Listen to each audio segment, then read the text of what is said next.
அடிப்படை பயிற்சி மையம். நாம் இப்போ பார்த்தோம் அப்படின்னா 11ஆம் வகுப்பு விலங்கியல் தொகுதி 2னுடைய புத்தக பின்புற வினாக்களை தான் பார்க்க போகிறோம். சரிங்களா? முதல் கேள்விக்கு போகலாம். முதல் கேள்வி பார்த்தீங்கன்னா, பாலூட்டியின் நெப்ரானில் ஹென்ஸ்லே வளைவு இல்லையெனில் கீழ்கண்ட எந்த நிலையை எதிர்பார்க்கலாம் அப்படின்னு சொல்லி கேட்டிருக்காங்க. அது பார்த்தீங்கன்னா, பாலூட்டின் நெப்ரானில் ஹென்ஸ்லே வளைவு இல்லையெனில் சிறுநீர் நீர்த்து காணப்படும். பாலூட்டின் நெப்ரானில் ஹென்ஸ்லே இல்லைன்னா என்ன ஆகும்? ஹென்ஸ்லே வளைவு இல்லைன்னா சிறுநீர் நீர்த்து காணப்படும். சரிங்களா? அடுத்து பார்த்தீங்கன்னா, நீரை மட்டும் அருந்தி நீண்ட உண்ணாவிரதத்தில் உள்ள ஒருவரின் நிலை குறைந்த அளவு யூரியாவை கொண்ட சிறுநீர். சரிங்களா? அதாவது ஒருத்தர் வந்து நீரை மட்டுமே அருந்தி ரொம்ப நாள் வந்து உண்ணாவிரதம் இருந்தாருன்னா கண்டிப்பாக அவர் வந்து அவருடைய சிறுநீர் பார்த்தீங்கன்னா குறைந்த அளவு யூரியா தான் கொண்டு இருக்குமா. சரிங்களா? அதான் சொல்லியிருக்காங்க. நீரை மட்டும் அருந்தி நீண்ட உண்ணாவிரதத்தில் உள்ள ஒருவரின் நிலை குறைந்த அளவு யூரியாவை கொண்ட சிறுநீர். சரிங்களா? அடுத்து பார்த்தீங்கன்னா, சிறுநீர் பையை சுற்றியுள்ள நீட்சி உணர்வேற்பிகள் முற்றிலுமாக நீக்கப்படும் போது என்ன நிகழும்னு சொல்லி கேட்டிருக்காங்க. தொடர்ந்து சிறுநீர் வெளியேற்றம் ஏற்படும். சரிங்களா? அதாவது சிறுநீர் பையை சுற்றியுள்ள நீட்சி உணர்வேற்பிகள் முற்றிலுமாக நீக்கப்படும் போது நிகழ்வது என்ன? தொடர் சிறுநீர் வெளியேற்றம். அடுத்து பார்த்தீங்கன்னா, ஆர்னித்தைன் சுழற்சியின் விளைபொருள் யாது சொல்லி கேட்டிருக்காங்க. யூரியா. ஆர்னித்தைன் சுழற்சியின் விளைபொருள் யூரியா. அடுத்த கேள்வி பார்த்தீங்க அப்படின்னா, தவறான இணை கேட்டிருக்காங்க. சரிங்களா? நமக்கு தவறான இணை இங்கே தேவைப்படல. சரிங்களா? நம்ம சரியான இணைகளை மட்டும் பார்க்கலாம். அதாவது பௌமானின் கிண்ணம் என்னன்னு சொல்லி பார்த்தீங்கன்னா கிளாமருலார் வடிகட்டுதல். சரிங்களா? அப்புறம் ஹென்ஸ்லேயின் வலைன்னு பார்த்தீங்கன்னா சிறுநீர் அடர்வு. அண்மை சுருள் நுண்குழல்னு கேட்டிங்கன்னா சோடியம் அயான்ஸ் மற்றும் சோடியம் அயனிகள் மற்றும் பொட்டாசியம் அயனிகள் உறிஞ்சப்படுதல். சரிங்களா? அதாவது பௌமானின் கிண்ணம்னு சொன்னாலே கிளாமருலால் வடிகட்டுதல், ஹென்ஸ்லேயின் வளைவுன்னு சொன்னால் சிறுநீர் அடர்வு, அண்மை சுருள் நுண்குழல்னு சொன்னால் சோடியம் அயனிகள் மற்றும் பொட்டாசியம் அயனிகள் உறிஞ்சப்படுதல். அடுத்து பார்த்தீங்கன்னா, போடோசைட்டுகள் காணப்படுவது எங்கன்னு சொல்லி கேட்டிருக்காங்க. பௌமானின் கிண்ண உட்சுவரில். போடோசைட்டுகள் காணப்படுவது பௌமானின் கிண்ண உட்சுவரில். அடுத்து பார்த்தீங்கன்னா, கிளாமருலார் வடிதிரவத்தில் அடங்கியுள்ளவை என்னன்னு சொல்லி கேட்டிருக்காங்க. இரத்த செல்களும் புரதங்களும் அற்ற இரத்தம். அதாவது கிளாமருலார் வடிதிரவத்தில் அடங்கியுள்ளவை என்னன்னு சொல்லி கேட்டிருக்காங்க. இரத்த செல்களும் புரதங்களும் அற்ற இரத்தம். சரிங்களா? அடுத்து பார்த்தீங்கன்னா, கீழ்கண்ட எப்பொருள் யூரிக் அமிலத்துடன் இணைந்து சிறுநீரக கற்களை உருவாக்குகிறதுன்னு சொல்லி கேட்டிருக்காங்க. Calcium oxalate. சரிங்களா? கீழ்கண்ட எப்பொருள் யூரிக் அமிலத்துடன் இணைந்து சிறுநீரக கற்களை உருவாக்குகிறது. Calcium oxalate. அடுத்து பார்த்தீங்கன்னா, சிறுநீர் உருவாக்கத்திற்கு குறைந்த அளவு நீர் தேவையுடைய உயிரிகள் யூரிக் அமில நீக்கிகள். சிறுநீர் உருவாக்கத்திற்கு குறைந்த அளவு நீர் தேவையுடைய உயிரிகள் யூரிக் அமில நீக்கிகள். அடுத்து பார்த்தீங்கன்னா, சேமை சுருள் நுண்குழல் மற்றும் சேகரிப்பு நாளங்களில் ஆல்டோஸ்டரோன் செயல்படும் போது நீர் இதன் மூலம் உறிஞ்சப்படுகிறது. அக்வாபோரின்கள் மூலம். சேமை சுருள் நுண்குழல் மற்றும் சேகரிப்பு நாளங்களில் ஆல்டோஸ்டரோன் செயல்படும் போது நீர் இதன் மூலம் உறிஞ்சப்படுகிறது. அக்வாபோரின்கள். அடுத்ததுனா, சிறுநீரக நுண்குழல்களில் நீர் மீள உறிஞ்சப்படுதலுக்கு உதவும் ஹார்மோன் ஆன்டி டையூரிட்டிக் ஹார்மோன். சிறுநீரக நுண்குழல்களில் நீர் மீள உறிஞ்சப்படுதலுக்கு உதவும் ஹார்மோன் ஆன்டி டையூரிட்டிக் ஹார்மோன். அடுத்து பார்த்தீங்க அப்படின்னா, மால்பிஜின் நுண்குழல்கள் எதிலுள்ள கழிவுப் பொருட்களை வெளியேற்றுகிறன்னு சொல்லி பார்த்தீங்கன்னா ஹீமோலிம்ப். சரிங்களா? அதாவது மால்பிஜின் நுண்குழல்கள் எதில் உள்ள கழிவுப் பொருட்களை வெளியேற்றுன்னு சொல்லி பார்த்தீங்கன்னா ஹீமோலிம்பில் இருக்கக்கூடிய கழிவுப் பொருட்களை தான் வெளியேற்றுகிறது. சரிங்களா? அடுத்த லெசன் போகலாம். தசைகளை உருவாக்கும் அடுக்கு நடுப்படை மீசோடம் தான். சரிங்களா? தசைகளை உருவாக்கும் அடுக்கு நடுப்படை அடுக்கு. அதுக்கப்புறம் தசைகள் இவற்றால் ஆனவை. தசைகள் எதால் ஆனதுன்னு சொல்லி பார்த்தீங்கன்னா தசை செல்களால் ஆனவை. தசை செல்களால் ஆனவை. எலும்புகளோடு இணைந்துள்ள தசைகள் எலும்பு தசைகள் என்று அழைக்கப்படுகின்றன. எலும்புகளோடு இணைந்துள்ள தசைகள் எலும்பு தசைகள் என்று அழைக்கப்படுகின்றன. அடுத்து பார்த்தீங்கன்னா, எலும்பு தசைகளை எலும்புகளோடு இணைப்பது தசை நாண்கள், அதாவது டெண்டான் அப்படின்னு சொல்லி சொல்லுவாங்க. சரிங்களா? அதாவது எலும்பு தசைகளை எலும்புகளோடு இணைப்பது தசை நாண்கள், டெண்டான் அப்படின்னு சொல்லி சொல்லுவாங்க. சரிங்களா? அடுத்து பார்த்தீங்க அப்படின்னா, தசை இழை கற்றை பாசிக்கில் என அழைக்கப்படுகிறது. தசை இழை கற்றை பாசிக்கில் என்று அழைக்கப்படுகிறது. அடுத்து பார்த்தீங்கன்னா, தசை நாரில் உள்ள ஆக்சிஜனை சேமிக்கும் நிறமி எதுன்னு சொல்லி பார்த்தீங்கன்னா மயோகுளோபின். தசை நாரில் உள்ள ஆக்சிஜனை சேமிக்கும் நிறமி மயோகுளோபின். அடுத்து பார்த்தீங்கன்னா, தசை நார்களின் செயல் அலகு சர்க்கோமியார். தசை நார்களின் செயல் அலகு என்னன்னு சொல்லி பார்த்தீங்கன்னா சர்க்கோமியார். அடுத்து பார்த்தீங்கன்னா, தடித்த இழைகளிலுள்ள புரதம் மயோசின். தடித்த இழைகளிலுள்ள புரதம் மயோசின். அடுத்து பார்த்தீங்க அப்படின்னா, மெல்லிய இழைகளிலுள்ள புரதம் ஆக்டின். மெல்லிய இழைகளிலுள்ள புரதம் ஆக்டின். சரிங்களா? அடுத்ததுன்னா அடுத்த 2 Z கோடுகளுக்கிடையே உள்ள பகுதி சர்க்கோமியார். அடுத்தடுத்த 2 Z கோடுகளுக்கு இடையே உள்ள பகுதி சர்க்கோமியார். சரிங்களா? அடுத்தது ஒவ்வொரு எலும்பு தசையும் எப்பிமைசியம் எனும் பொருளால் மூடப்பட்டுள்ளது. சரிங்களா? ஒவ்வொரு எலும்பு தசையும் எப்பிமைசியத்தால் மூடப்பட்டுள்ளது. முழங்கால் மூட்டுக்கு உதாரணம் எதுன்னு கேட்குறாங்க. கீழ்மூட்டு. முழங்கால் மூட்டுக்கு உதாரணம் கீழ்மூட்டு. முதல் முள்ளெலும்பு மற்றும் அச்சு முள்ளெலும்புகளுக்கு இடையே உள்ள மூட்டின் பெயரை கூறு. அது என்னன்னு சொல்லி கேட்டாங்கன்னா முளை அச்சு மூட்டு. அதாவது முதல் முள்ளெலும்பு மற்றும் அச்சு முள்ளெலும்புகளுக்கு இடையே உள்ள மூட்டின் பெயர் என்னன்னு சொல்லி கேட்டாங்கன்னா முளை அச்சு மூட்டு. அதுக்கப்புறம் தசை சுருக்கத்திற்கான ஏடிபிஎஸ் நொதி உள்ள இடம் மயோசின். தசை சுருக்கத்திற்கான ஏடிபிஎஸ் நொதி உள்ள இடம் மயோசின். அடுத்து பார்த்தீங்கன்னா சைனோவியல் திரவம் காணப்படும் இடம் நன்கு அசையும் மூட்டுகளில் தான் வந்து சைனோவியல் திரவம் வந்து காணப்படும். சரிங்களா? அதாவது சைனோவியல் திரவம் காணப்படும் இடம் நன்கு அசையும் மூட்டுகள். அடுத்து பார்த்தீங்கன்னா யூரிக் அமில படிகங்கள் சேருவதால் மூட்டுகளில் வீக்கம் தோன்றுவது கவுட் எனப்படும். அதாவது யூரிக் அமில படிகங்கள் சேருவதால் மூட்டுகளில் வீக்கம் தோன்றுவது கவுட் எனப்படும். அடுத்து பார்த்தீங்கன்னா அசிட்டாபுலம் இதில் அமைந்துள்ளது. எங்கன்னு சொல்லி பார்த்தீங்கன்னா இடுப்பெலும்புல. அசிட்டாபுலம் இடுப்பெலும்பில் அமைந்துள்ளது. அடுத்து பார்த்தீங்கன்னா இணையுறுப்பு சட்டகம் என்பது வளையங்களும் அதை சார்ந்த இணையுறுப்புகளும். இணையுறுப்பு சட்டகம் என்பது வளையங்களும் அதனை சார்ந்த இணையுறுப்புகளும். அடுத்து பார்த்தீங்கன்னா மேக்ரோபேஜ்கள் வெளிப்படுத்தும் இயக்கம் என்னன்னு சொல்லி கேட்டிருக்காங்க. அமீபா போன்ற இயக்கம். மேக்ரோபேஜ்கள் வெளிப்படுத்தும் இயக்கம் அமீபா போன்ற இயக்கம். அடுத்து பார்த்தீங்கன்னா முழங்கையின் கூர்மை பகுதி என்னன்னு சொல்லி கேட்குறாங்க. ஒலிகிரான் நீட்சி. முழங்கையின் கூர்மை பகுதி ஒலிகிரானன் நீட்சி. சரி, அடுத்து பார்த்தீங்கன்னா அடுத்த லெசன் போகலாம். பார்த்தீங்கன்னா காதில் உள்ள எப்பகுதி அழுத்த அலைகளை செயல்நிலை மின்னழுத்தமாக மாற்றுகிறது. கார்டை உறுப்பு.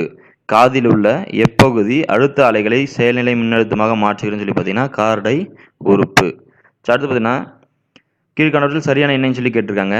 உணர்வு நரம்பு பார்த்தீங்கன்னா உட்செலுத்துதல். அதான் அதோட வேலை. அதாவது உணர்வு நரம்போட வேலை உட்செலுத்துதல். சரிங்களா? அடுத்ததுன்னா நரம்பு தூண்டல் கடத்தலின் போது நரம்பு சந்திப்பில் சைனாப்டிக் பைகளிலிருந்து நரம்பு கடத்திகளான பி அணைகள் மற்றும் கியூ அணைகளின் செயல்பாடுகளால் வெளியிடப்படுகின்றன அப்படின்னு சொல்லியிருக்காங்க.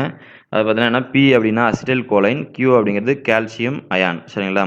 அசிடைல் கோலைன் மற்றும் calcium ion P and Q. சரிங்களா? சரி, அடுத்து பார்த்தீங்க அப்படின்னா இது வந்து டயக்ராமை வந்து எக்ஸாமின் பண்ண சொல்லியிருக்காங்க. சரிங்களா? ஓகேவா? அதான் அடுத்து இதெல்லாம் டைம் வேஸ்ட் பண்ண தேவையில்லை நாம. சரிங்களா? கூற்றுக்காரங்களாம் ஸ்கிப் பண்ணிடலாம். அடுத்து போகலாம். மனித மூளையின் எப்பகுதி உடல் வெப்பநிலை கட்டுப்பாட்டுன்னு தொடர்பு சொல்லுவாங்க. அந்த உடல் வெப்பநிலையை வந்து கட்டுப்படுத்துறது ஹைப்போதாலமா. சரிங்களா? மனித மூளையின் எப்பகுதி வந்து உடல் வெப்பநிலை கட்டுப்பாட்டுன்னு தொடர்புன்னு கேட்டாங்கன்னா ஹைப்போதாலமாஸ். சுவாச மையம் காணப்படும் இடம் முகுலம். இது பார்த்தீங்கன்னா இது ஒரு ப்ரீவியஸ் கொஸ்டின். சரிங்களா? Previous SI question. சுவாச மையம் காணப்படும் இடம், அதாவது சுவாச கட்டுப்பாட்டு மையம் சொல்லுவாங்க, முகுலத்தை தான். அதான் சுவாச மையம் காணப்படும் இடம் முகுலம். சரிங்களா? சரி, அடுத்து பார்த்தீங்க அப்படின்னா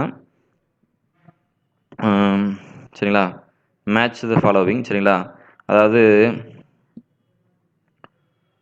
அதோட எண்ணிக்கை. சரிங்களா? ஒவ்வொரு இடத்துலையும் நரம்புகள் இணைப்பு எத்தனை இருக்குன்னு சொல்லியிருக்காங்க. கழுத்து பகுதியில் பார்த்தீங்க அப்படின்னா 8 இணை நரம்புகள் வந்து இருக்குன்னு சொல்லியிருக்காங்க. கழுத்து பகுதி நரம்புகள் 8 இணை.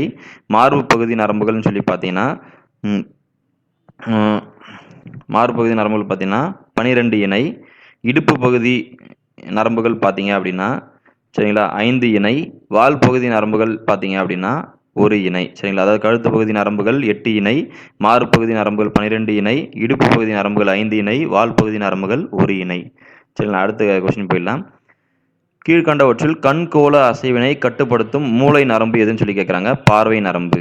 கீழ்கண்டவற்றில் கண்கோள அசைவினை கட்டுப்படுத்தும் மூளை நரம்பு பார்வை நரம்பு.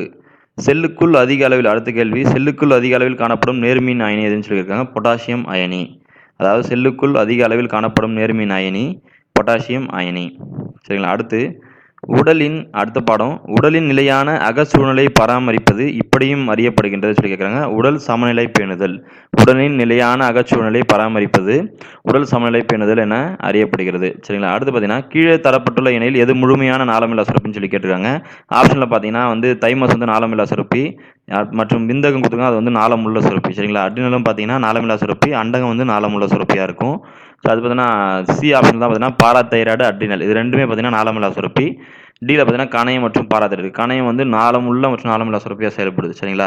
அப்போ நமக்கு ஆன்சர் பார்த்தீங்கன்னா ஆப்ஷன் சி பாராதைராய்டு மற்றும் அட்ரினல் சரிங்களா. முழுமையாகவே வந்து நாளமில்லா சுரப்பியாக இருக்கிறது பாராதைராய்டு மற்றும் அட்ரினல் சரிங்களா. அடுத்து பார்த்தீங்கன்னா கீழ் வரும் எந்த ஹார்மோன் பிட்யூட்ரி சுரப்பியின் தாக்கத்தினால் சுரப்பதில்லைன்னு சொல்லி கேட்டிருக்காங்க. இன்சுலின் சரிங்களா. மிச்சம் எல்லாமே வந்து தைராக்சின் ஈஸ்ட்ரோஜன் இருக்கட்டும் குளுக்கோகார்டிகாய்டுகள் எல்லாமே வந்து பார்த்தீங்க அப்படின்னா ஹார்மோன் பிட்யூட்ரி அதான் பிட்யூட்ரி சுரப்பின் தாக்கத்தினால் தான் சுரக்குது சரிங்களா. அதில் ஹார்மோனுமே அதான் இன்சுலின் மட்டும் பிட்யூட்டின் தாக்கத்தினால் சுரப்பது இல்லை சரிங்களா. அடுத்து மனித விந்தகத்தில் விந்தணுவாக்கம் எதனால் கட்டப்படுத்துவதுன்னு சொல்லிட்டு இருக்காங்க. அதாவது எஃப்எஸ்ஹெச்னு சொல்லுவாங்க பாலிக்கிளை தூண்டும் ஹார்மோன் அதாவது ஃபாலிக்கல் சிமுலேட்டிங் ஹார்மோன் சொல்லுவாங்க. மனித விந்தகத்தில் விந்தணுவாக்கம் எதனால் கட்டுப்படுத்தப்படுதுன்னு சொல்லி பார்த்தீங்கன்னா பாலிக்கிளை தூண்டும் ஹார்மோன் சரிங்களா. சரி அடுத்து பார்த்தீங்கன்னா ரத்த சீரத்தில் கால்சியம் அளவை நெறிப்படுத்துவது எதுன்னு சொல்லி கேட்டிருக்காங்க சரிங்களா. தைராய்டு மற்றும் பாராதைராய்டு சரிங்களா. ரத்த சீரத்தில் கால்சியம் அளவை நெறிப்படுத்துவது தைராய்டு மற்றும் பாராதைராய்டு சரிங்களா. அடுத்ததுனா அயோடின் கலந்த உப்பு இதனை தடுத்தலில் முக்கிய பங்கு அயோடின் சொன்னாலும் தெரியும் உங்களுக்கு காய்டர் சரிங்களா. அயோடின் கலந்த உப்பு காய்டரை தடுத்தலில் முக்கிய பங்காற்றுகிறது. அடுத்து வந்து கேட்டிருக்காங்க நோய் தடை காப்புடன் தொடர்புடைய சுரப்பி சொல்லி கேட்டிருக்காங்க. தைமஸ் சுரப்பி சரிங்களா. நோய் தடை காப்புடன் தொடர்புடைய சுரப்பி தைமஸ் சுரப்பி. அடுத்து பார்த்தீங்கன்னா கீழ்வரும் இன உறுப்பு ஹார்மோன்கள் பற்றிய கூற்றுகள் சரியானதை வந்து குறிப்பிட்டு சரியானதான் கேட்டிருக்காங்க. நம்ம சரியானதை மட்டும் பார்த்துக்கலாம். எல்ஹெச் தூண்டுதலால் அதாவது லூட்டினைசிங் ஹார்மோன் சொல்லுவாங்க. எல்ஹெச் தூண்டுதலால் லீடிக் செல்கள் டெஸ்டோஸ்டெரோனை உற்பத்தி செய்கின்றன. சரியான இதை ஞாபகம் வச்சுங்க சரியானது தான் இது. எல்ஹெச் தூண்டுதலால் அதாவது லூட்டினைசிங் ஹார்மோன் தூண்டுதலால் லீடிக் செல்கள் டெஸ்டோஸ்டெரோனை உற்பத்தி செய்கின்றன சரிங்களா. அடுத்தது வளர்ச்சி ஹார்மோன் மிகை சுரப்பால் குழந்தைகளுக்கு தோன்றுவது ராட்சத தன்மை. வளர்ச்சி ஹார்மோன் மிகை சுரப்பால் குழந்தைகளுக்கு தோன்றுவது ராட்சத தன்மை சரிங்களா. வளர்ச்சி ஹார்மோன் வந்து மிகை சுரப்பாயிடுச்சுன்னா சரிங்களா. சரிங்க அடுத்து பார்த்தீங்கன்னா ஒரு கருவுற்ற பெண் குழந்தையை பெற்றுள்ளார். அக்குழந்தை குட்டையான வளர்ச்சி மூளை வளர்ச்சி குறைபாடு அதாவது மூளை வளர்ச்சி குறைபாடு குறைந்த அறிவாற்றல் திறன் இயல்புக்கு மாறான தோல் ஆகிய அறிகுறிகளால் பாதிக்கப்பட்டுள்ளது. இதற்கு காரணம் உணவில் அயோடின் பற்றாக்குறையாகும் சரிங்களா. உணவில் அயோடின் பற்றாக்குறை தான் எதுக்கு காரணம்னா இந்த கருவுற்ற பெண் வந்து இந்த குழந்தை பெற்றிருந்தால் அந்த குட்டியான வளர்ச்சி மூளை வளர்ச்சி அதெல்லாம் காரணம் அயோடின் பற்றாக்குறை தான் சரிங்களா. குறைவான அறிவாற்றல் இருந்தால் கூட சரிங்களா. அடுத்துங்க எந்த அமைப்பால் ஹைப்போதலாமஸ் முன்பகுதி பிட்யூட்டரின் இணைந்துள்ளதுன்னு சொல்லி கேட்குறாங்க. அது ஹைப்போசியல் போர்ட்டல் தொகுப்போட தான் சரிங்களா. எந்த அமைப்பால் ஹைப்போதலாமஸ் முன்பகுதி பிட்யூட்டரின் இணைந்துள்ளது பார்த்தீங்கன்னா ஹைப்போசியல் போர்ட்டல் தொகுப்பு சரிங்களா. அடுத்து பார்த்தோன்னா சரியான கூற்று எதுவும் கொடுத்துருக்காங்க. நேராகவே படிச்சுக்கலாம் நம்ம சரியான கூற்று மட்டும். கார்டிசோல் மற்றும் ஆல்டோஸ்ட்ரோன் ஆகியவை ஸ்டிராய்டு ஹார்மோன்கள் ஆகும் சரிங்களா. அதாவது கார்டிசோல் மற்றும் ஆல்டோஸ்ட்ரோன் ஆகியவை ஸ்டிராய்டு ஹார்மோன்கள் ஆகும் சரிங்களா. அடுத்து பார்த்தீங்க அப்படின்னா 12வது பாடம் என்னன்னு கேட்டிருக்காங்க சரிங்களா. இது கூற்றுக்காரன் நம்ம வந்து ஸ்கிப் பண்ணிடலாம் சரிங்களா. அடுத்த கொஸ்டின் போயிடலாம். கீழே வந்துச்சு எது உள்நாட்டு இன மண்புழுலாம் சொல்லி கேட்டிருக்காங்க. லாம்பிடே சரிங்களா. மிச்சம் எல்லாமே அதாவது பெரியோனிக்ஸ் யூட்ரிலஸ் ஆக்டோகிட்டோனா இது எல்லாமே பார்த்தீங்கன்னா உள்நாட்டு இன மண்புழு சரிங்களா. அதாவது பெரியோனிக்ஸ் யூட்ரிலஸ் ஆக்டோகிட்டோனா இது எல்லாமே சரிங்களா.